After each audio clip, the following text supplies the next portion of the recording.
ఎంతో మందికి వర్క్షాప్స్ తీసుకుంటూ వాళ్ళని కూడా మంచిగా ప్రభావితం చేయడం అనేది చాలా చాలా అద్భుతమైన ట్రాన్స్ఫర్మేషన్. సో ఒక్కసారి ముందుగా వ్యాస్ గారితో స్టార్ట్ చేద్దాము. అండ్ ఆల్సో వ్యాస్ గారిని మనం సినిమాలో కూడా చూడబోతున్నాం కాబట్టి ఇక్కడ యాక్టర్గా కూడా మాట్లాడబోతున్నారు అనమాట. So please. Thank you so much. అందరికీ పేరు పేరున నా నమస్కారాలు. మేడం బీనా మేడం నాకు ఈ ఛాన్స్ ఇచ్చింది. అండ్ ఈ ప్లాట్ఫామ్లోకి రాజ్ సార్ నన్ను తీసుకొచ్చారు. అంటే ఒక 8 years కింద నేను I use to call as Chinnabhai in prisons అనమాట. సో ఇందులో అదే చిన్నాబాయిని మళ్ళీ చూపిస్తున్నాను.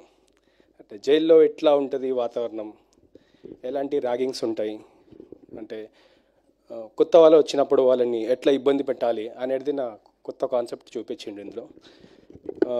8 years బ్యాక్ నేను వేరు. 8 years అంటే 8 years నేను 2016లో రిలీజ్ అయ్యాను.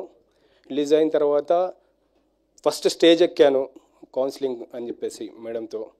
ఆ స్టేజ్ అయిపోయి ఈ స్టేజ్కి వచ్చాను. ఈ స్టేజ్లో మీ ముందు అందరితో మాట్లాడుతున్నాను. చాలా థ్యాంక్ యూ అందరికీ. ఇంకెక్కువ మాట్లాడదలుచుకోలేను. థ్యాంక్ యూ వ్యాస్ గారు.